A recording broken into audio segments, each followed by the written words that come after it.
जनगणना 2026 माहिती भरण्यासाठी प्रशासनाचे आवाहन 18 मे पासून प्रगणक येणार घरोघरी। आंबेगाव प्रतिनिधी देशाच्या आगामी जनगणनेच्या पार्श्वभूमीवर आंबेगाव तहसील कार्यालयाकडून जनजागृती मोहीम वेगाने राबवली जात आहे। नागरिक आता स्वतःहून ऑनलाईन पद्धतीने आपली माहिती नोंदवू शकणार असून प्रत्यक्ष भेटीद्वारे माहिती संकलित करण्यासाठी प्रशासकीय यंत्रणा सज्ज झाली आहे। जनगणनेसाठी प्रगणक आणि पर्यवेक्षक यांना तहसील कार्यालयाकडून जनगणना साहित्याचे वाटप करण्यात आले। स्वतः माहिती भरण्याची सोय नागरिकसे सेन्सस इन या अधिकृत वेबसाईटवर जाऊन स्वतःची माहिती स्वतः भरू शकतात। तहसील कार्यालय आंबेगाव यांच्या वतीने या संदर्भात व्यापक जनजागृती सुरू करण्यात आली असून जास्तीत जास्त नागरिकांनी या सुविधेचा लाभ घ्यावा असे आवाहन करण्यात आले आहे। 18 मे 2026 पासून सुरुवात होत आहे। हा टप्पा 14 जून 2026 पर्यंत सुरू राहणार आहे।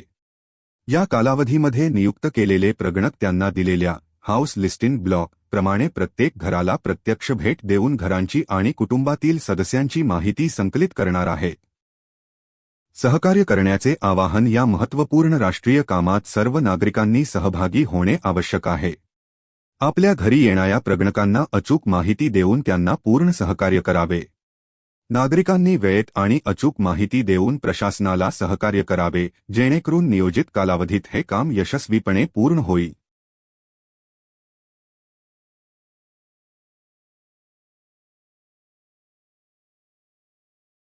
हे काम करत असताना सुरुवातीला 3 ते 4 दिवस प्रगणकांना आणि सुपरवायझरला कोणतं काम करायचं हे समजावून सांगितलेलं आहे। प्रत्येकाचा ॲप इन्स्टॉल झालेला आहे याची खात्री केलेली आहे। कोणाला तांत्रिक अडचण असेल त्यांच्या अडचणी सोडवण्याचं काम त्या ठिकाणी केलं जात आहे। त्याचबरोबर सुरुवातीला फील्डवरती जाऊन त्या ठिकाणी प्रत्येक प्रगणकांना आपली सीमारेषा निश्चित करून त्या ठिकाणी कच्चा नकाशा बनवायचा आहे आणि त्यानंतर सर्व घरांचे क्रमांक देऊन त्या ठिकाणी पर्यवेक्षकांच्या मार्गदर्शनाखाली आपलं काम सुरू करायचं आहे आणि काम करत असताना येणाऱ्या अडचणी प्रगणकांच्या अडचणी। नमस्कार, आपण प्रगणक म्हणून आपली नेमणूक झालेली आहे, तर आपण ह्या जनगणनेसाठी काय काय कार्यपद्धती आखली आहे ती थोडक्यात आपण सांगावी।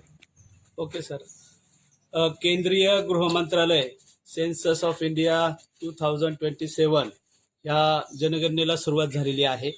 जनगणनेसाठी ह्या ठिकाणी आम्हाला नारोडी गावातील केंद्र क्रमांक 25 या 25 अंतर्गत 146 ते 151 असे आम्ही 5 जण ह्या ठिकाणी काम करत आहोत। ह्या ठिकाणी काम करत असताना नारोडी गावातील संपूर्ण जी व्यवस्था आहे ती खऱ्या अर्थानं ग्रामपंचायतने अत्यंत उत्तमरित्या केलेली आहे। त्याच्यामध्ये ग्रामपंचायतचे कर्मचारी पंकज पिंगळे, त्याचबरोबर संजय आणि सरपंच असतील, त्याचबरोबर ग्रामसेवक असतील, तलाठी भाऊसाहेब असेल, या सर्वांनी अतिशय चांगलं सहकार्य केलं। आणि विशेष बाब म्हणजे आंबेगाव तहसीलचे तहसीलदार सन्माननीय सचिन वाघ साहेब असेल, त्यांची सर्व टीम असेल, त्यामध्ये सन्माननीय देठे साहेब आहेत, त्याचबरोबर आपले शिर्के साहेब आहेत, सुनील भेके सर आहेत, ह्या सर्वांनी अतिशय चांगल्या पद्धतीने सर्व सहकार्य केलेले आहे। आमचे जे सुपरवायझर ह्या ठिकाणी सन्माननीय भोर सर आहेत, भोर साहेबांनी अतिशय उत्तम नियोजन करून प्रत्येकाला जो भाग देण्यात आलेला आहे त्या संपूर्ण भागाचं जी काही सीमारेषा आहे ती सीमारेषा प्रत्येकाला दाखवून या ठिकाणी तुम्हाला देण्यात आलेला भाग कोणता आहे, तो आपल्याला कोणत्या पद्धतीने करायचा आहे, कशा पद्धतीने नकाशा तयार करायचे, कशा पद्धतीने माहिती भरायची, याचं पुन्हा एकदा पुनरावलोकन करून या ठिकाणी अत्यंत सुंदर अशा पद्धतीने माहिती दिली। जनगणना करण्याचं भाग्य या संपूर्ण आमच्या टीमला मिळालंय, त्याबद्दल देखील आम्ही धन्यवाद आहोत।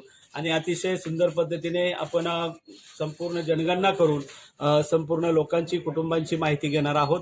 यासाठी अत्यंत छान नियोजन केलेलं असल्यामुळं सर्व ह्या यंत्रणेला माझे मनपूर्वक धन्यवाद।